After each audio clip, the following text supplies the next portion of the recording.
எல்லாருக்கும் வணக்கம். July 17th அருள்வான் release ஆகுது. இந்த படம் பண்ணதில் எனக்கு ரொம்ப சந்தோஷம். ஒரு சின்சியரான ஒரு படைப்பாக நான் அந்த படத்தை பார்க்குறேன். ஏன்னா அதில் வந்து அந்த ஆத்தென்டிசிட்டி எல்லாத்துலேயுமே இருக்கும். விஷுவல்ஸாக இருக்கட்டும், ஏன்னா லொக்கேஷன் அவங்க வாழ்கிற இடத்துல போய் நாங்கள் ஷூட் பண்ணியிருக்கோம். அண்ட் பேசுகிற மொழி அவங்க பேசுகிற மொழி தான் பேசியிருக்கோம். ஸோ எல்லாமே வந்து ரியாலிட்டியோட ஒன்றி இருக்கும். அண்ட் எவ்வளோக்கு எவ்வளோ ஜஸ்டிஸ் கொடுக்க முடியுமோ அந்த கேரக்டருக்கு முடிஞ்ச அளவுக்கு எல்லாருமே ஜஸ்டிஸ் கொடுத்துருக்கோம். அண்ட் கண்டிப்பாக இதை தியேட்டரில் பார்க்க வேண்டிய படம். அந்த விஷுவல்ஸாக இருக்கட்டும், அந்த மியூசிக்காக இருக்கட்டும், உங்கள் எல்லாருக்குமே கண்டிப்பாக பிடிக்கும். ஸோ எல்லோரும் தியேட்டரில் பாருங்கள். அவர் ஃபஸ்ட்டு கதை சொல்லும் போதே கதையை சொல்லி முடிச்சுட்டு இந்த மாதிரி தான் லொக்கேஷன் இருக்க போது. அங்கே வந்து ஹோட்டல்லலாம் ரூம்ஸ் கிடையாது. ஏன்னா இப்போ இதுக்கு முன்னாடி படங்கள் பண்ணியிருக்கோம். நானே கிராமத்து படங்கள் பண்ணியிருக்கேன். பட் ஷூட் முடிஞ்சோடனே நம்ம ஒரு ஹோட்டலில் போய் ஸ்டே பண்ணுவோம். அங்கே வந்து நம்மளுக்கு ஒரு ஃபெசிலிட்டிலாம் இருக்கும். மறுநாள் திருப்பி வந்து நம்மளே ஒரு ரீசெட் ஆகி ரீசார்ஜ் ஆகி திருப்பி ஷூட்டிங் ஸ்பாட்டுக்கு போவோம். அது என்ன கஷ்டம் இருந்தாலும் அந்த நல்ல நிம்மதியாக தூங்கி எழுந்து வரும்போது கொஞ்சம் ஃப்ரெஷ் ஆகிடுவோம். இங்கே வந்து லொக்கேஷனில் தான் நம்ம தங்கணும். அதுவும் எல்லாருமே டென்ட்டில் தான் வந்து ஸ்டே பண்ணோன்னாங்க. சரி, அவர் சொல்லும் போது எனக்கு கதை பிடிச்சதுனால இதெல்லாம் வந்து எனக்கு பெருசாக தெரியலை, ஓகேன்னு சொல்லிட்டேன். பட் அங்கே போனதுக்கு அப்புறம் தான் அவர் இப்படி கேஷுவலாக பேசுகிற மாதிரி தான் இதெல்லாம் அந்த டிஃபிகல்ட்டிஸும் அப்படியே கேஷுவலாக சொல்லிட்டாரு. அது பெருசாக எனக்கு தெரியல. அங்கே போய் மலை மேலே ஏறி திருப்பி நம்ம மலைக்கு கீழே இறங்கணும். ஒரு 2.5 hours ட்ரெக்கிங் இருக்குது. அண்ட் எல்லோரும் வந்து ஷூட்டிங் வரும்போது எல்லாம் பேக் பண்ணிட்டு வாங்கன்னு சொல்லுவாங்க. இவங்க துணிகள் தான் நம்ம பேக் பண்ணுவோம். இவங்க ஷூட்டிங்கில் மட்டும் என்ன சொன்னாங்கன்னா, வாக்கிங் ஸ்டிக் எடுத்துக்கோங்க, டார்ச் லைட் எடுத்துக்கோங்க, அண்ட் ட்ரெக்கிங் ஷூஸ் எடுத்துக்கோங்க, இந்த மாதிரி இதெல்லாம் சொல்லி அமிச்சாங்க. சரி, அப்போயே நான் கொஞ்சம் யோசிச்சுருக்கணும். நான் ஓகே எல்லாம் வந்து ஷாப்பிங் பண்ணிவிட்டு எடுத்துகிட்டு போயிட்டேன். அண்ட் பிளாங்கெட் தச்சையெல்லாம் நான் எக்ஸ்ட்ரா ஒன்று எப்போவுமே எனக்காக கேரி பண்ணிவிட்டு போயிட்டேன். அங்கே போய் அந்த கீழே இறங்க சொல்லும் போது தான் நான் என் அசிஸ்டண்ட்டை சொல்லி அதெல்லாம் எடுங்க வெளில அப்படின்னு சொல்லிவிட்டு அதை ஊனி இல்லாட்டி வழிக்கிட்டு சரிக்கிட்டு நேராக லொக்கேஷன் நம்ம போய் லேண்ட் ஆகிடுவோம். அப்படி ரொம்ப பாதுகாப்பாக யோசிச்சு தான் ஒவ்வொரு அடியும் எடுத்து வச்சுட்டு போகிற மாதிரி இருக்கும். ஸோ ரீச் ஆகி முடித்ததுக்கப்புறம் ஓகே நம்ம வந்து வந்துட்டோம் அப்படின்னு ஒரு இதை தாண்டினோம். பட் அன்றைக்கி நைட்டு ஸ்டே வந்து டென்ட்டில் ஸ்டே பண்ணும்போது டென்ட்லேயே நிறைய வெரைட்டிஸ் இருக்குது. நம்ம யூஸ்வலாக அட்வென்ச்சரஸ் ட்ரிப்புலாம் போகும்போது டென்ட்டில் தங்குறதுக்கு ஆசைப்பட்டுலாம் டென்ட் எடுத்துகிட்டுலாம் போவோம். பட் இந்த டென்ட்டில் தங்கும் போது அன்றைக்கி ஃபர்ஸ்ட் டே நைட் வந்து செம்ம காற்று, கொஞ்சம் மழை பெஞ்சிருச்சு. எனக்கு உள்ளே ஏற்கனவே குளிர் தாங்கலை. அண்ட் மழை பெய்யும் போது உள்ளே கொஞ்சம் தண்ணி ட்ரிப் ஆகிட்டு இருந்தது. நான் வந்து குளிருது என்ன பண்ணலான்னு டென்ட்டுக்கு வெளில வந்தால் எல்லாரும் டென்ட்டும் நல்ல என்ன சொல்கிறது கும் இருட்டு. ஏன்னா ஜங்கிள் உள்ளே நாங்கள் தங்கியிருக்கோம். அண்ட் மற்ற எந்த டென்ட்லேயும் போய் நான் தட்டியோ திறந்தோ ஹெல்ப் கேட்க முடியாது. அது கூச்சமாக இருக்கும்ல. என் அசிஸ்டண்ட் எங்கே தூங்குறாருன்னு எனக்கு தெரியல. அண்ட் ஃபோன் பண்ண முடியாது, நெட்வொர்க் கிடையாது அங்கே. சரின்னு வேண்டாத கடவுள் சாமியெல்லாம் வேண்டிட்டு திருப்பி டென்ட் உள்ளே போய் அன்றைக்கி நைட்டை கடந்துட்டேன். மறுநாள் டைரக்டர்கிட்ட சொன்னேன், சார் எனக்கு ஒன்றுமே வேணாம், டென்ட்டே ஓகே தான், ஆனால் இந்த காற்றுல ஆடி, ஏன்னா நிறைய டென்ட் பிஞ்சு போயிடுச்சு. ஷூட்டிங் அப்போ நிறைய பேரோட டென்ட்லாம் நைட்டாக பிஞ்சு போயிருக்கு. ஸோ எனக்கு இந்த கொஞ்சம் இந்த தண்ணி உள்ளே வராத அளவுக்கு, காற்றுல பிய்யாத அளவுக்கு எனக்கு ஒரு இடம் லொக்கேஷன் கொடுங்க அந்த டென்ட்டுன்னு சொல்லும் போது இன்னொரு ஒரு 3 sides வந்து கவரான ஒரு பிளேஸ் இருந்தது மட்டில். அதுக்கு நடுவில் எனக்கு டென்ட்டு கொடுத்தாங்க. ஸோ அதுலேருந்து அதுக்கு இது வந்து எவ்வளவோ பெட்டர்னு அடாப்ட் ஆகிட்டேன். ஒரு 2 days அடாப்ட் ஆகிட்டோம். அப்படி தான் இந்த ஷூட்டிங்லாம் போச்சு. பட் இஷ்டப்பட்டு கஷ்டப்பட்டால் கஷ்டம் வந்து பெருசாக தெரியாதும்பாங்கல்ல, அந்த மாதிரி டீமோடு நாங்கள் பழகி அது பிடிச்சி அந்த ஒர்க் பண்ணதுனால ஒரு 2 days இதெல்லாம் ஓகே மைண்ட் செட் வந்துருச்சு. இப்படி தான் தங்க போகிறோம், இப்படி தான் சாப்பிட போகிறோம். லொக்கேஷன் கீழே மேலே போகணுன்னாலும் பார்த்து தான் போகணும். ஓடிலாம் போனால் எங்கேயாவது விழுந்து எங்கேயாவது அடிபட்டு அதெல்லாம் வாங்கியிருக்கோம் கொஞ்சம் அங்கங்கே. ஸோ அப்படி தான் இந்த ஷூட்டிங் போச்சு. என்னோடய கேரக்டர் நேம் வந்து அமரவல்லி. ஸோ மெயினான ரோல் பார்த்திங்கன்னா பொண்ணுக்கு தான். அவங்களோட அம்மா அப்பாவை நானும் ஆரவ் சாரும் பண்ணியிருக்கோம். அந்த ரோலுக்கு எவ்வளோ சப்போர்ட்டிவாக இருக்கணுமோ அதை சார்ந்தது தான் எங்கள் ரோலாக இருக்கும். அண்ட் அவங்க செய்கிற ஒர்க், இந்த பூண்டு அப்புறம் கிழங்கு அண்ட் ஆரவ் சார் வந்து தேன் எடுக்கிறது, இந்த மாதிரி அவங்களோட வேலைகள் செய்கிற மாதிரியும் அண்ட் லாங்குவேஜ் அவங்களோட காடர் மொழி பேசி பண்ணியிருக்கோம். இந்த படம் அருள்வான் நான் பண்ணதுக்கு ரொம்ப பெருமைப்படுறேன். பிகாஸ் நிறைய பேருக்கு இந்த கல்வி அப்படிங்கிற ஒரு விஷயம் போய் சேரலை அப்படின்னு நினைக்கும் போது மனசுக்கு ரொம்ப கஷ்டமாக இருக்குது. ஸோ அவங்களான குரலாக நாங்கள் வந்து நடிச்சிருக்கோம் அப்படின்னு நினைக்கும் போது ரொம்ப பெருமையாக இருக்குது. ஸோ இந்த படம் அருள்வான் ஒரு சினிமேட்டிக் எக்ஸ்பீரியன்ஸ்க்கு எல்லாமே இருக்குதுன்னு நான் சொல்வேன். ஜிவி சாரோட மியூசிக் இருக்குது, சுகுமார் சாரோட பிரெத் டேக்கிங்கான சினிமாட்டோகிராஃபி, தியேட்டரில் பார்க்கும்போது அவ்வளோ பிரம்மாண்டமாக அவ்வளோ அழகாக இருக்கும். அந்த கிராமத்தை அவர் அவ்வளோ அழகாக காமிச்சிருக்காரு. அண்ட் பர்ஃபார்மன்ஸ் இருக்குது. Arulnithi sir, RF sir, Ramya Pandian ma'am, John Vijay sir, Kaali Venkat sir, VTV Ganesh sir, அப்புறம் நான் எங்களோட பர்ஃபார்மன்ஸ் இருக்குது. அண்ட் கடைசியாக கணேஷ் சாரோட அழகான ஒரு கதை அண்ட் ஒரு மெசேஜும் இதில் இருக்குது. ஸோ இது நீங்கள் வந்து காசு கொடுக்குறீங்கன்னா நீங்கள் தியேட்டரில் போய் பார்க்குறதுக்கு இது வந்து ஒரு ஒர்த் வாட்சிங் ஃபிலிம் அப்படின்னு நான் சொல்வேன். ஸோ அருள்வான் 17th ஜூலை ரிலீஸ் ஆக போகுது. சந்தோஷமாக இருக்குது அண்ட் அதே சமயத்தில் கொஞ்சம் பயமாகவும் நர்வஸாகவும் இருக்குது. இது மக்கள் எப்படி ஏற்றுப்பாங்க, இது நீங்கள் எப்படி கொண்டு போய் அவங்களுக்கு சேரப்போகுது அப்படிங்கிறது ஒரு டவுட்டாக இருக்குது. பட் நாங்கள் எல்லா நம்பிக்கையோடு தான் வந்து இவ்வளோ எஃபர்ட்ஸ், இவ்வளோ ஹார்ட் ஒர்க் இந்த படத்தில் நாங்கள் வந்து போட்டிருக்கோம். ஸோ கண்டிப்பாக இந்த படம் ஒரு பெரிய வெற்றி அடைங்கிற நம்பிக்கையில் நான் இருக்கேன். ஸோ நன்றி. அருள்வான் ஆக்சுவலி இதை நான் இதுக்கு முன்னாடி இருந்த ப்ரெஸ் மீட்லேயே வந்துட்டு சொல்லியிருப்பேன். இது ரொம்ப எனக்கு நெருக்கமான ஒரு உணர்வு இந்த ஃபிலிமு. இது வர 17th, அதாவது 17 ஜூலை 17 ரிலீஸ் ஆகுது. இது முழுக்க வந்து ஒரு எஜுகேஷனை பற்றி மட்டும்தான் இந்த படம் பேசுது. ஆக்சுவலி வந்துட்டு என்னென்னா, இது ஒரு ரியல் இன்ஸ்டண்ட்டாக தான் இதை வந்துட்டு நாங்கள் இந்த கதையை வந்துட்டு நான் ரைட்டப் பண்ணேன். நான் ட்ரெக்கிங் போகிற எனக்கு பழக்கம் இருந்தது. ஸோ ஒரு சின்னூர்னு ஒரு மலை கிராமத்தை நோக்கி வந்துட்டு போகும்போது ஒரு குழந்தை இந்த மாதிரியான ஒரு விஷயத்தை வந்துட்டு என்கிட்ட ஷேர் பண்ணாங்க. இந்த மாதிரி வந்துட்டு எங்களுக்கான கல்வி சரியாக வந்து சேர மாட்டேங்குது, உங்களால் உதவி பண்ண முடியுமா அப்படின்னு. நான் அதுக்கப்புறம் அந்த பொண்ணை ஒரு சின்ன வீடியோ பைட்ஸ் எடுத்து ஒரு ப்ரெஸ்ஸுக்கு வந்துட்டு கொடுத்துட்டு அதை பப்ளிஷ் பண்ணியிருந்தாங்க. அது மூலியமாக வந்துட்டு அந்த குழந்தைக்கு வந்துட்டு கல்வி கிடைச்சது. அதனோட நாட்டு தான் இந்த படத்தோட இன்றைக்கி வந்துட்டு ஒரு பெரிய ஸ்கிரிப்டாக இருக்கிறதுக்கான வந்துட்டு காரணம். இது வந்துட்டு முழுக்க வந்துட்டு ஒரு காடர் மொழியில் பண்ணியிருக்கிறோம். இப்போ படத்தில் நீங்கள் யோசிப்பீங்க, ஒரு காடர் மொழி வந்துட்டு மக்களுக்கு எந்த அளவுக்கு வந்துட்டு புரிதலாக இருக்கும் அப்படின்னு. இது ஃபஸ்ட் ஹாஃபில் வந்துட்டு நாங்கள் என்ன பண்ணியிருக்கிறோன்னா, இது மக்களுக்கு புரிகிற வகையில் இந்த மொழி காடர் மொழி மக்களின் புரிதலுக்காக தமிழில் மொழிபெயர்க்கப்பட்டுள்ளது அப்படின்னு ஒரு கார்டு போட்டு இது 2 லேயராக தான் வந்துட்டு பண்ணியிருக்கிறோம். அதாவது பின்னாடி வந்துட்டு சைலண்டில் வந்துட்டு காடர் மொழியும், முன்னாடி இருக்கிற மொழியில் தமிழ் மொழியாகவும் தான் இருக்கும். மக்களுக்கு தெளிவாக வந்துட்டு இது வந்துட்டு புரியும். இதில் வந்து இப்போ ஆரவ் சார், அருள்நிதி சார், ரம்யா பாண்டியன், கிருத்திகா இவங்கெல்லாம் மெயின் லீடாக வந்துட்டு பண்ணியிருக்கிறாங்க. இது இந்த இந்த ஜேர்னி வந்துட்டு மிகப்பெரிய வந்துட்டு ஜேர்னி எங்களோடது.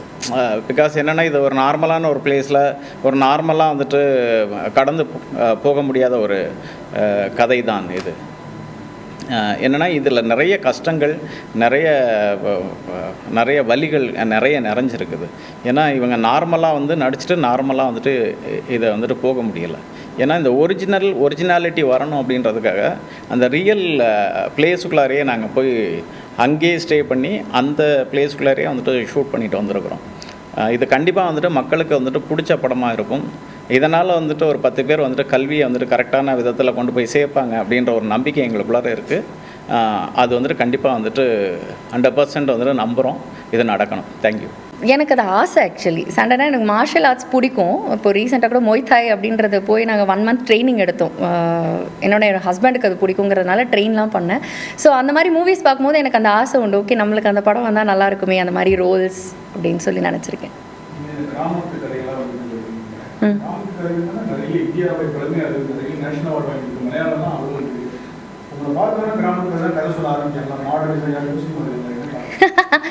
ஆக்சுவலி அப்படி வரும்போது எனக்கு என்ன சொல்கிறது, அது பிடிக்காம இருந்தது. ஏன் இப்படியே வருது அப்படின்னு சொல்லிட்டு. பட் நீங்கள் சொன்னீங்கல்ல இதில் தான் சோல் இருக்குன்னு, அது எப்போ எனக்கு ரியலைஸ் ஆக ஆரம்பித்ததோ நான் அது பெருமையாக தான் நினச்சேன். ஓகே, நம்ம நம்மளோட சோலை நம்ம ரெப்ரசன்ட் பண்ணுறோம் ஒரு மக்களை அப்படின்ற போது அது பெருமையாக நினச்சதுனால இப்போ எனக்கு ஹாப்பியாக தான் இருக்குது. அண்ட் மற்ற ரோல் வரது இல்லையானா, இப்போ ஜோக்கர் மாதிரி ஒரு படம் வந்ததுனால, அந்த ரோலில் நான் ப்ரூவ் பண்ணதுனால இந்த மாதிரி படங்களாக வருது. ஸோ இதை பிரேக் பண்ணி இன்னொரு படம் வந்து நான் அதில் ப்ரூவ் பண்ணேன்னா ஐ திங்க் அந்த மாதிரி படங்களாக வரும் அப்படின்னு. ஸோ தேனுக்கு அப்புறம் தேன் வந்து ரொம்பவே எல்லாருமே பாராட்டினாங்க. எல்லா தேட்டர்ஸுமே வந்து அப்போ கோவிட் இருக்கிறதுனால சொல்லுவோம். ஸோ என்ன காரணத்தினால இவ்வளோ கொஞ்சம் கேப், என்ன ரீசன் ஏதாவது? இல்லை, ஃபர்ஸ்ட் ஆஃப் ஆல் வந்து ஒரு ப்ரொடக்ஷன் நம்மளை கம்மிட் பண்ணணும். நான் முதல்ல அந்த மேடையிலே வந்துட்டு என்ன சொன்னேன்னா, நான் இதுக்கு முந்தின பண்ண 4 படங்களுமே நான் சான்ஸ் தேடி போய் தான் ஒரு வாய்ப்புகள் எனக்கு வந்தது. ஆனால் இந்த படம் மட்டும்தான் ஒரு ப்ரொடியூசர் எனக்கு கால் பண்ணி வாய்ப்பு கொடுத்தாரு. ஸோ அதுக்கான டைம் எனக்கு கொஞ்சம் தேவைப்படுச்சு. அப்புறம் எனக்கு இந்த ஸ்கிரிப்டுக்கான டைம் கொஞ்சம் தேவைப்படுச்சு. இதை ஸ்டடி பண்ணாமல் டக்குன்னு நாம் போயிட்டு எடுத்துட முடியாது. எனக்கு மொழி தெரியாது, அவங்களோட கல்ச்சர் தெரியாது எனக்கு. ஸோ இதெல்லாம் நான் கொஞ்சம் ஸ்டடி பண்ணணும்ல. ஸோ அதனால தான் கொஞ்சம் டைமை தவிர வேறு.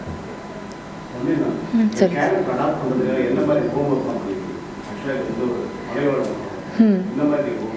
இதில் ஹோம்ஒர்க் பார்த்திங்கன்னா அவங்க இருக்கிற இடத்துக்கே போய் அதை எங்கள் ஹோம் ஆக்கிக்கிட்டோம். அங்கே போய் நாங்கள் ஒர்க் பண்ணோம். அதுதான் என் ஹோம்ஒர்க். ஏன்னா லொக்கேஷனில் தான் தங்கினதுனால அவங்களோட பழகிறதுக்கான வாய்ப்பு அங்கே இருந்தது. டே டு டே லைஃப்பில் அவங்க என்ன பண்ணுறாங்க அப்படின்றதெல்லாம். மெயினாக லாங்குவேஜுக்கு தான் எக்ஸ்ட்ரா ஒர்க் தேவைப்பட்டுச்சு. ஏன்னா அது ஏற்கனவே எங்கேயுமே கேட்காத மொழி. இப்போது மலையாளம், தெலுங்குனா நம்ம அதுக்கான படங்கள் பார்த்துருக்கோம், எங்கேயோ கேட்டிருப்போம். இது வந்து எல்லாமே கலந்த மாதிரி ஒரு மொழி இருக்கும். தமிழ், மலையாளம், கன்னடா, தெலுங்கு எல்லாமே கலந்து ஒரு மொழி இருந்தால் எப்படி இருக்கும், அப்படி தான் இது இருந்தது. ஸோ அதிக ஹோம்ஒர்க் வந்து லாங்குவேஜ்க்கு தான் இருந்தது எனக்கு. இப்போ தியேட்டரில் வந்து லாங்குவேஜ் சொல்கிறீங்க, தியேட்டரில் பார்க்கும்போது ஆடியன்ஸுக்கு அது வந்து ஃபுல் அண்ட் ஃபுல் அந்த லாங்குவேஜில் இருக்குமா, இல்லை சப்டைட்டில் ஏதாவது? இல்லை, நான் அது சொன்னது தான் அவங்களுக்கு. இது நாங்கள் ஒரு முழுதும் வந்துட்டு அந்த காடர் மொழியில் வந்துட்டு ஷூட் பண்ணிவிட்டு நாங்கள் டிஸ்கஸ் பண்ணும்போது, என்னோடய ஏடிஸை டிஸ்கஸ் பண்ணும்போது, இது எப்படி சார் ரீச் பண்ணோம், இப்போ நம்மளே இந்த படத்தை வந்துட்டு ரிப்பீட்டாக நம்ம பார்க்கும்போது நமக்கே டிஸ்டர்ப் பண்ணுது. படம் டிஸ்டர்ப் பண்ணல, மொழி டிஸ்டர்ப் பண்ணுது. இதை புரிஞ்சுக்கணும். ஏன்னா இதில் வந்துட்டு சாதாரணமாக கடந்து போகிற ஒரு விஷயம் கிடையாது. அவ்வளோ கண்டென்ட்டை நம்ம வந்துட்டு அவ்வளோ கிளியராக வந்துட்டு டயலாக்ல வந்துட்டு கன்வே பண்ணியிருக்கிறோம். ஸோ இதை எப்படி கடந்து போக முடியுது, நீங்கள் இது எப்படி கன்வே ஆகும் அப்படின்ற ஒரு பாயிண்ட்டை வந்துட்டு கேட்டாங்க.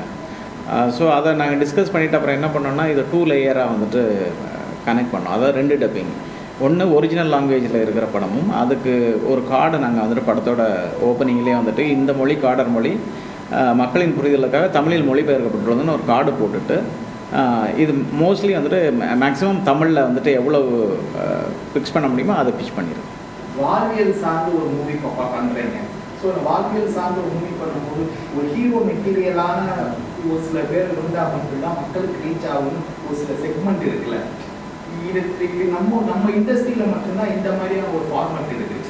இப்போது வேறு இண்டஸ்ட்ரியில் பொறுத்த வரைக்கும் அவங்க ஸ்டோரிக்கும் அந்த கேரக்டர்ஸ் மட்டும்தான் இம்பார்ட்டன்ட் போவாங்க.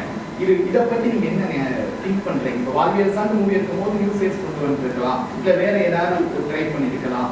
ஸோ கண்டென்ட் மேலே நம்ம கொஞ்சம் கம்மியாக பண்ணிட்டு இந்த மார்க்கெட் இது மேலே கொஞ்சம் கூடுதல் அக்கறை. இல்லை அப்படின்னு இல்லை சார். இங்கே வந்துட்டு நல்ல கண்டென்ட் இருக்கிற படத்தை வந்துட்டு வரவேற்றுக்கிட்டே இருப்பாங்க. அதில் எந்த மாற்றம், எந்த இண்டஸ்ட்ரியுமே அந்த கண்டென்ட்டை கதை இன்றைக்கி வந்துட்டு நல்ல ஸ்கிரிப்டாக தெளிவாக இருக்குதுன்னா கண்டிப்பாக 100% வந்து அதை ஓகே பண்ணிப்பாங்க. இதுக்கு முன்னாடி படம் ஒரு புது ஹீரோ தான், தேன் படம். ஸோ தேன் அந்த படம் வந்துட்டு எங்களோட ஜட்ஜ் படி வந்துட்டு இதை வந்துட்டு பயங்கரமாக வந்துட்டு இதை ரீச் பண்ணிடும் அப்படின்னு தான் நினச்சோம். ஒரு பாயிண்ட் வந்துட்டு கோவிடு, இன்னொரு பாயிண்ட் என்ன அப்படின்னா வந்துட்டு இது ஒரு புது ஆர்டிஸ்ட், இந்த படத்தில் யார் இருக்கிறா அப்படின்னு வந்துட்டு யோசிக்கும்போது இங்கே நான் பழக்கப்பட்ட, எனக்கு தெரியப்பட்ட ஒரு ஆர்டிஸ்ட் தேவைப்படுது. ஸோ இதுக்கப்புறம் அவர் அந்த ஹீரோ இன்னொரு படம் பண்ணார்னா கண்டிப்பாக இந்த படத்தோட ஹீரோ தானே இவர் அப்படின்னு பார்க்குறதுக்கான விருப்பங்கள் இருக்கும். ஸோ இங்கே அப்படி தான் வந்துட்டு மக்களுக்கு வந்துட்டு புரிதலாக இருக்குது. அது காலம் போக்கில் கொஞ்சம் கொஞ்சமாக வந்துட்டு நீங்கள் சொல்கிற மாதிரி மலையாள சினிமா, மராத்தி சினிமா மாதிரி தமிழ் சினிமா வந்துட்டு நிறைய சேஞ்சஸ் வந்துட்டு கொடுக்கும். இந்த இதுக்கு பண்ணார் அவர் கூட. நீங்கள் சொன்னார் 5 நாள் கால் செஞ்சு 3 நாள் இருக்கு சார் அப்படின்னு ஒரு இதாக சொன்னார். நான் அவர் நடிக்கணும்னு அவசியம் இல்லை, எப்படி ஒரு என்ன சார், இது நார்மலாக வந்துட்டு கடந்து போகிற ஒரு ஸ்கிரிப்டாக இல்லை. இது வந்துட்டு ரொம்ப சென்சிட்டிவான ஒரு ஸ்கிரிப்ட். ஒரு குழந்தைக்கு எஜுகேஷன்ன்றது ஒரு ரொம்ப மஸ்டான ஒரு விஷயம். இன்றைக்கி வந்துட்டு எந்த கவர்மெண்ட் வந்தாலுமே முன்மாதிரியாக இருக்கிறது பெண்களுக்கு வந்துட்டு கல்வியை கொடுக்கணும் அப்படின்றது தான். ஸோ இதை வந்து அவர் கதையை கேட்டுட்டு கடந்து போக முடியலை. ஸோ இது டேட் வந்துட்டு 5 நாளாக இருந்தானா, 10 நாளாக இருந்தானா, 15 நாளாக இருந்தானா அப்படின்னு ஆனால் நடித்தார்ல. ஸோ அவ்வளவுதான் அது. ஸோ அதனால் அந்த கதை அவருக்கு வந்து அது சூட்டபுளாக வந்துட்டு அவருக்கு வந்துட்டு ஃபீல் ஆகிருக்கு. அதனால் கொஞ்சம் ஈஸியாக கனெக்ட் ஆகிட்டார். இப்போ தேர் படமும் சரி, இந்த அருள்வான் ரெண்டுமே மலையோட ஏன் இந்த மாதிரி சொல்லியிருக்காங்க சார்? நான் வேணும்னே அதை வந்துட்டு பண்ணுறதில்ல. நான் ஆக்சுவலி மணிவண்ணன் சார் மாதிரி வந்துட்டு எல்லா கைண்ட் ஆஃப் ஃபிலிமும் வந்துட்டு பண்ணணும்னு தான் எனக்கு ஆசை. நான் இதுக்கு முன்னாடி கமர்ஷியல் படம் தான் வந்துட்டு பண்ணேன். தேன் முடிச்சுட்டு ஒரு பெரிய கம்பெனியில் நான் ஒரு படம் கம்மிட் ஆகிருந்தேன். அது ஒரு சில காரணங்களால் வந்துட்டு தள்ளி போயிடுச்சு. அப்போ தான் சரவணன் சார், அதாவது இந்த 90 பிக்சர்ஸ் இந்த ப்ரொடியூசர் வந்துட்டு எனக்கு கால் பண்ணியிருந்தார். இது புது ப்ரொடியூசர், ஒரு பெரிய, உங்களுக்கு தெரியும், ஒரு புது கம்பெனிக்கு ஒரு பெரிய ஹீரோ வந்துட்டு உள்ளே வர்றது வந்துட்டு, ஒரு பெரிய டைரக்டராக இருந்தால் இது கொஞ்சம் ஈஸியாக இருக்கும், ஒரு பெரிய ஹீரோ உள்ளே வர்றது. நான் வந்துட்டு ஒரு ஆவரேஜான ஒரு டைரக்டர் தான். ஸோ அதனால் நாங்கள் ஒரு சின்னதாக தான் வந்துட்டு இந்த விஷயத்தை பிளான் பண்ணோம். ஒரு சின்ன ஸ்கிரிப்ட் சார் அப்படின்னு வந்துட்டு பிளான் பண்ணும்போது ப்ரொடியூசர் தான் சொன்னார், இதை கொஞ்சம் வந்துட்டு பெருசாக பண்ணலாமா அப்படின்ற ஒரு பாயிண்ட்டு. இன்னொரு பாயிண்ட்டு, அவர் கனெக்ட் ஆன விஷயம் என்ன அப்படின்னா, அவர் நிறைய ஏழை குழந்தைங்களை வந்துட்டு படிக்க வச்சுட்டு இருக்காரு. அதனால் இந்த எஜுகேஷன் அவருக்கு ஈஸியாக கனெக்ட் ஆகி இந்த கதை வந்துட்டு இது சொல்லப்படணும், கண்டிப்பாக நான் இதை சொல்லுங்கள் அப்படின்னு அவருக்கு கொடுத்தாரு. ஆயிரக்கணக்கான படம் ஆனால் அந்த அளவுக்கு ஸ்டேட் அவார்டெலாம் கிடைக்கும், தேசிய விருதுகளை மக்களுக்கு வந்து எந்த அளவுக்கு இருக்காது, ஏதாவது ஃபீட்பேக் அதனால ஏதாவது மாற்றம் சார். இப்போ நீங்கள் இப்போ பேசுனீங்களா, அதுவே எனக்கு ஒரு பெரிய விருது தான். ஸோ அதனால் நம்ம அது ஒரு அடையாளமாக அப்படின்னு வந்துட்டு நினச்சிக்கிறமே தவிர வந்துட்டு வேறு என்ன அதில் இருக்குதுன்னு நினைக்கிறீங்க? ஸோ அதனால் மக்கள்கிட்ட ரீச் ஆகிற எல்லா படமுமே விருதுக்குரிய படம் தான். ஸோ அதனால் எந்த ஃபீலும் எனக்கு அது கிடையாது. அதனால் விருது வந்தாலும் சரி, கிட்டத்தட்ட 96 இன்டர்நேஷ்னல் அவார்டு, அதில் 31 அவார்ட்ஸ் வந்துட்டு இந்தியாவில், அதில் வந்துட்டு இந்த தமிழ்நாட்டில் மட்டும் அதில் 16 அவார்டு என்னமோ வந்துட்டு கிடச்சிது. ஸோ நான் அவார்டை நோக்கி கண்டிப்பாக படம் எடுக்கலை. என்னோடய கண்டென்ட் எல்லாமே இந்த மக்களை வந்துட்டு கரெக்டான விதத்தில் ரீச் பண்ணுதா அப்படின்ற ஒரு பாயிண்ட்டு, இதனால் அந்த மக்களுக்கு என்ன பயன் கிடைக்குது அப்படின்ற ஒரு பாயிண்ட் மட்டும்தான் அந்த படம் எடுத்தோம். அந்த படமும் அப்படி தான், அதே மாதிரி இந்த படமும் அப்படி தான் எடுத்துருக்கு. இந்த தேன் படம் பார்த்து எத்தனையோ ஹீரோக்கள் கால் பண்ணி பேசி கதையை ஓகே பண்ணுறாரா ஒரு சில சோசியல் மீடியாவில் வந்துச்சு, இல்லை உண்மைதான். அது சின்ன சிறு காரணங்களால் வந்துட்டு முன்ன பின்ன அப்படியே வந்துட்டு மாறி அப்படி வந்துட்டு சொல்கிறேன்.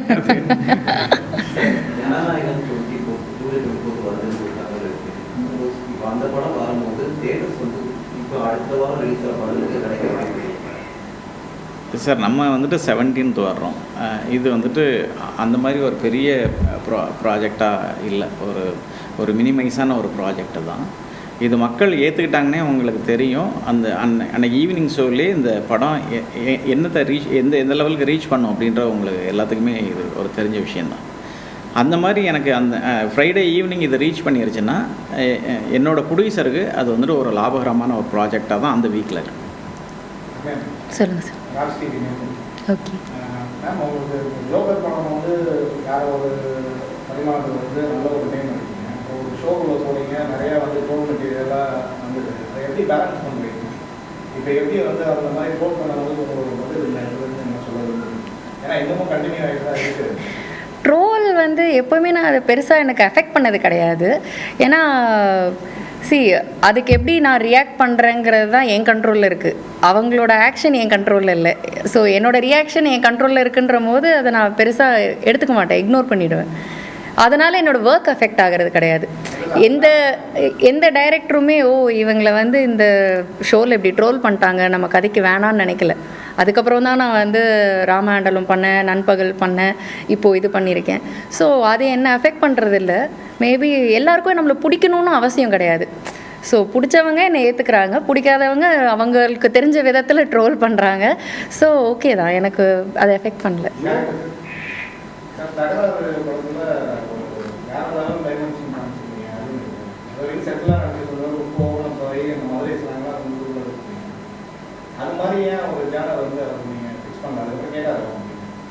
நிறைய தடவை அது சொல்லியிருக்கிறேன் சார்.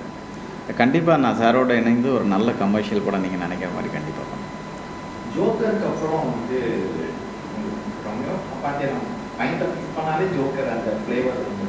ஸோ அதுக்கப்புறம் வந்து கொஞ்சம் கேப்பு, கொஞ்சம் இது, ஸோ ஸ்டோரி கேட்கக்கூடிய அந்த டோன் கொஞ்சம் மிஸ்ஸிங் ஆகுதா, இல்லாட்டி சரியான வாய்ப்புகள் கிடைச்சாங்க? இப்போது ஒரு இன்டர்வியூவில் ஒருத்தர் கேட்டிருந்தாரு, லைக் 10 இயர்ஸில் நீங்கள் 8-9 ஃபிலிம்ஸ் பண்ணியிருக்கீங்க அப்படின்னு சொல்லிட்டு. பட் அந்த எல்லா படமுமே வந்து கொஞ்சம் ஏதோ சொல்லிக்கிற மாதிரி உள்ள படங்கள் தான். ஸோ எனக்கு குவான்டிட்டி வந்து என் மைண்டில் இருந்ததே கிடையாது. அண்ட் என்னோடய பேஸ் வந்து கிராஃப் வந்து எப்போவுமே ஒரே மாதிரி தான் இருந்திருக்கு. ஓகே, இவங்க திடீர்னு நிறைய படம் பண்ணாங்க, திடீர்னு படமே இல்லை அப்படின்னு இருந்ததில்லை. எனக்கு வர கதைகளில் எனக்கு பண்ணணும்னு தோன்றது நான் பண்ணியிருக்கேன். ஸோ அதில் நான் ஆர்வம் அருள் அருமையாக இருந்துச்சு. கதை வந்து உங்களுக்கு தான் நீங்கள் தான் ஹீரோயின். உங்களுக்கு எப்படி இருக்குது? அவங்க தான் எக்ஸ்பீரியன்ஸ் ஆனாலும் கஷ்டப்பட சமாளிச்சாங்க மலையெல்லாம். உங்களுக்கு ஃபிசிக்கலாக மென்டலாக ஏதாவது எப்படி இருக்குது பேசாங்க?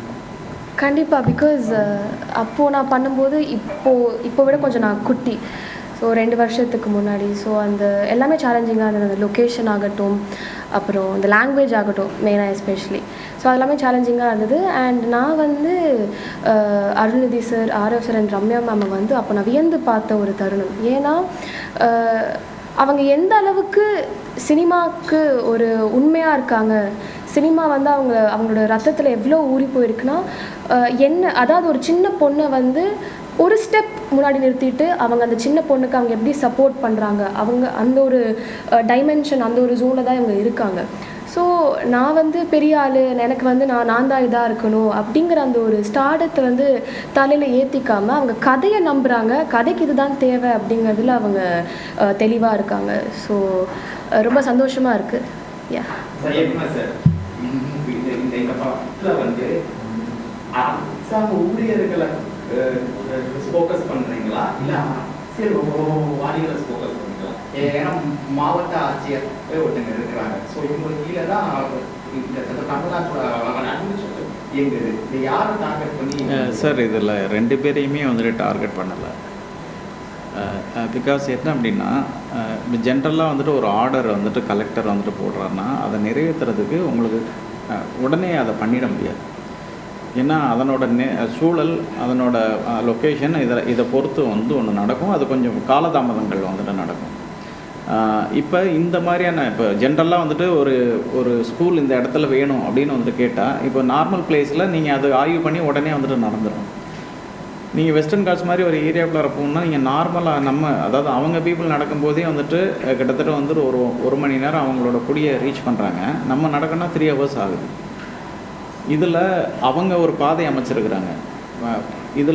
இதில் நிறைய பிரச்சனைகள் இருக்கும். உங்களுக்கு காட்டாற்று வெள்ளம் போகும், அனிமல் இருக்கும், அட்டை பிரச்சனை இருக்கும், இதெல்லாம் இருக்கும். ஸோ நீங்கள் உடனே ஒரு எஜுகேஷனை கொண்டு போய் ரீச் பண்ண முடியாது. இங்கேருந்து ஒரு டீச்சர்ஸ் வந்துட்டு அங்கே போகணுன்னா இவங்க இதெல்லாம் கடந்து வந்துட்டு போவாங்களா அப்படின்னா ரொம்ப கஷ்டம். 100% இது கஷ்டம். ஏன்னா அவங்களே அந்த அறிக்கையை வந்துட்டு சொல்கிறாங்க. இப்போ கவர்மெண்ட் இதுக்கு வந்துட்டு ஸ்டெப் எடுக்கணும்னா இதுக்கான பவர் வந்துட்டு எடுக்கணும், இதுக்கான பில்டிங் வேலை நடக்கணும், இதுக்கான ரோடு வந்துட்டு அமைக்கணும், இங்கேருந்து ஒரு ஜீப்பு வந்துட்டு மேலே போகணும்.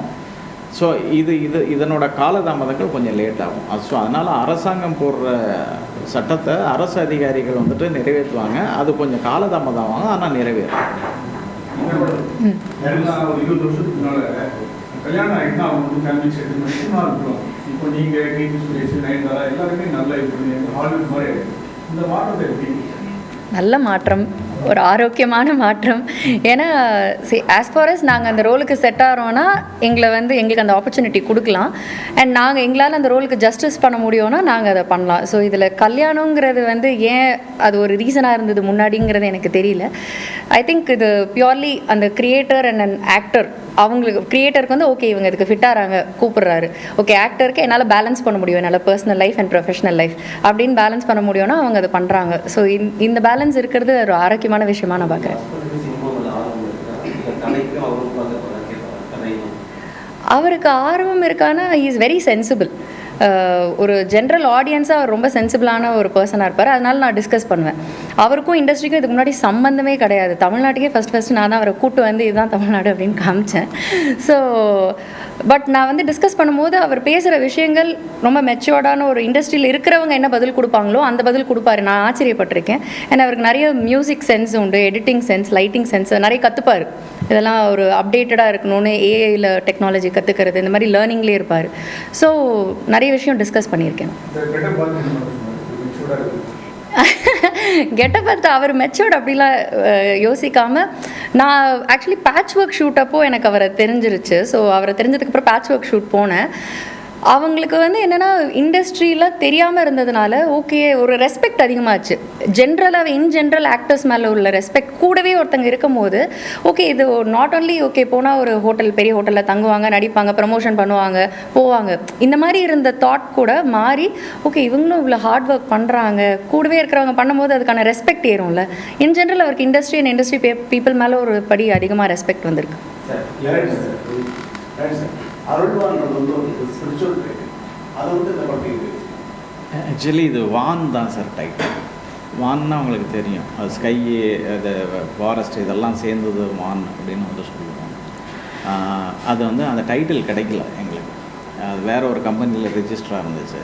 ஸோ இப்போ அவங்க கவுன்சிலில் என்ன சொன்னாங்கன்னா, இதோட ஜாயின் பண்ணி ஏதாவது வந்துட்டு பண்ணுங்க, அவங்களுக்கு அது பிடிச்சிருந்துச்சுன்னா அப்படின்னாங்க. அப்போது 2-3 யோசிக்கும் போது நார்மலாகவே நம்மளை வந்துட்டு ப்ளஸ் பண்ணுறது யாருன்னா வந்துட்டு மேலே இருக்கிற எல்லா விஷயமும் தான். அதனால் அருளை சேர்த்துக்கிட்டோம், அது அருள்வானா மாறிடுச்சு.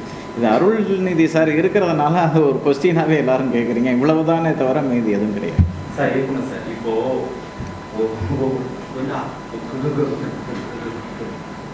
கவர்மெண்ட் ஸ்கூல்ஸில் வந்து தமிழ் இங்கிலீஷும் லாங்குவேஜாக ப்ரிஃபர்.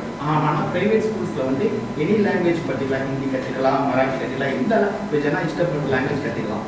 உங்களுடைய பாயிண்ட் ஆஃப் வியூ மூவிக்கு சம்மந்தப்பட்ட ஒரு ஸ்கூல் எஜுகேஷன் இருக்குன்னா நான் கேட்குறேன், உங்களுடைய பாயிண்ட் ஆஃப் வியூவில் நம்ம ஊர் ஸ்டூடெண்ட்ஸுக்கு லாங்குவேஜ் என்பது எந்த அளவுக்கு ப்ரியாரிட்டியாக நீங்கள் நினைக்கிறீங்க? உங்களுடைய பாயிண்ட் ஆஃப் வியூவில் ஆக்சுவலி நம்ம இருமொழி கொள்கை தான். 3வது ஒரு மொழியை வந்துட்டு புகுத்தணும்னா அது ஒரு பிரச்சனைக்கு ஒரு விஷயந்தான். ஸோ இந்த மொழியும் அப்படி ஒரு கஷ்டப்படுற ஒரு மொழி தான். எப்போதுமே வந்துட்டு அந்த இருமொழி கொள்கையிலே இருக்கிறது பெட்டர்னு நினைக்கிறேன். என்ன காரணம் தெரிஞ்சுக்கணும்? இருமொழி கொள்கையை நான் ஃபாலோ பண்ணுறேன், அதுக்காக என்ன காரணம்? சார் இது காரணம்னு இல்லை சார். இப்போ நான் சினிமாக்காரனா இதை தான் தெரிஞ்சுக்கணுன்றது இல்லை. இப்போ நான் வந்துட்டு ஹிந்தியில் போய் படம் பண்ணுவேன், தெலுங்கில் போய் படம், மலையாளத்தில் போய் படம் பண்ணுவேன். இது வந்துட்டு ஜென்ரலாக வந்துட்டு நம்ம வந்துட்டு நம்மளோட இன்ட்ரெஸ்ட்டு தான். நம்ம இதை வந்துட்டு பண்ணக்கூடாது அப்படின்ற ஒரு பாயிண்டெல்லாம் 100% கிடையவே கிடையாது. அவங்கவங்களோட இன்ட்ரெஸ்ட்டை பொறுத்து தான் இங்கே இருக்குது. ஸோ அது இல்லாமல் சினிமாவுக்கு வந்துட்டு மொழி வந்துட்டு கிடையவே கிடையாது. இல்லை சார், நம்ம இப்போ நான் அந்த முடிவு எடுக்கிறதுக்கான தருணம் எனக்கு இல்லை, அதை விட்டுருவோம். தகராறு பேர் வந்து கம்மியாக பண்ணி 3ல் அதாவது தகராறு பூர்ண சிறப்பாக நடித்தாங்க. அப்புறம் வந்து பெயின் கம்மியாக பண்ணேன். யார் சிறந்த நடிகை, யார் ரொம்ப கஷ்டப்பட்டனா? ஆக்சுவலி நீங்கள் கேட்குறதே ரொம்ப கஷ்டமாக இருக்குது. ஆக்சுவலி அந்த மூவியோட இந்த மூவி ரொம்ப கஷ்டமாக இருந்துச்சு. ஏன்னா அது கொஞ்சம் நார்மலான அங்கே வந்துட்டு ஜீப் அந்த மாதிரி வந்துட்டு போச்சு, அந்தந்த பிளேஸில் இறங்கிக்கிட்டோம். இது வந்துட்டு கிட்டத்தட்ட 2.5 hours வந்துட்டு கீழே வந்துட்டு இறங்கி நடக்கிற ஒரு விஷயமா இருந்துச்சு. அதேமாதிரி மேலே வரும்போதும் நடந்து வர்ற ஒரு விஷயமா இருந்தது. ஒரு 3.5 hours அவங்க முன்னாடியே சொன்னாங்கல்ல, வாக்கிங் ஸ்டிக் அந்த மாதிரி வந்துட்டு வச்சுட்டு அது கொஞ்சம் பேலன்ஸ் பண்ணி அப்படி தான் வந்துட்டு மூவ் ஆனது. அதனால் கஷ்டம்னு பார்த்தீங்கன்னா ரம்யா பண்ணிடுறேன். நடிப்பில் ரொம்ப பிரமாதமாக பண்ணியிருக்கிறாங்க. ஆக்சுவலி லைவாக இருக்கும் உங்களுக்கு. அதாவது என்னென்னா இவங்க ஆக்ட் பண்ணுறாங்க அப்படின்ற ஒரு பாயிண்ட் தெரியாமல் இருக்கும். எனக்கு ஆக்ஷன் சீக்வன்ஸ்லாம் பண்ணுறதுக்கு இன்ட்ரெஸ்ட் சொல்லியிருக்கீங்க. இதுக்கான ஸ்கிரிப்ட் உங்கள்கிட்ட இருந்ததுன்னா இண்டஸ்ட்ரியில் உங்களை அப்ரோச் பண்ணலாமா? கண்டிப்பாக டெஃபினட்டாக கண்டிப்பாக பண்ணுறீங்களா? மார்ஷல் ஆர்ட்ஸ்குள்ள ஃபுல்லாக கம்ப்ளீட் பண்ணல. நான் கற்றுக்கிட்டது ஒரு 1.5 months 1 to 1.5 months தான் கற்றுக்கிட்டேன். அது எப்படி ஃபுல்லாக கம்ப்ளீட் பண்ண முடியும்? பட் பேசிக்ஸ் தான் நான் கற்றுக்கிட்டேன். அந்த மாதிரி ஒரு ரோல் வந்து அதுக்குன்னு நம்ம டெடிக்கேட்டடாக ட்ரெயின் பண்ணுவோம்ல, ஒவ்வொரு ரோலுக்காக ஏதோ ஒரு ஹோம்ஒர்க் இருக்க மாதிரி அதுக்கு கண்டிப்பாக டெடிக்கேட்டடாக நான் ட்ரெயின் பண்ணி என்னால் முடிஞ்ச ஜஸ்டிஸ் நான் கொடுத்துருவேன். 90 Pictures production private limited Saravanan sir இந்த தயாரிக்கிற இந்த அருள்வான் திரைப்படம் வர்ற 17th July ரிலீஸ் ஆகுது. எல்லா மக்களுக்கு எல்லாருக்கும் பிடித்த படமாக இது கண்டிப்பாக இருக்கும். இது எல்லாருமே தியேட்டர்ஸில் வந்துட்டு பாருங்கள். உங்களோட ஃபீட்பேக்கை வந்துட்டு எங்களுக்கு கொடுங்க. தேங்க்யூ.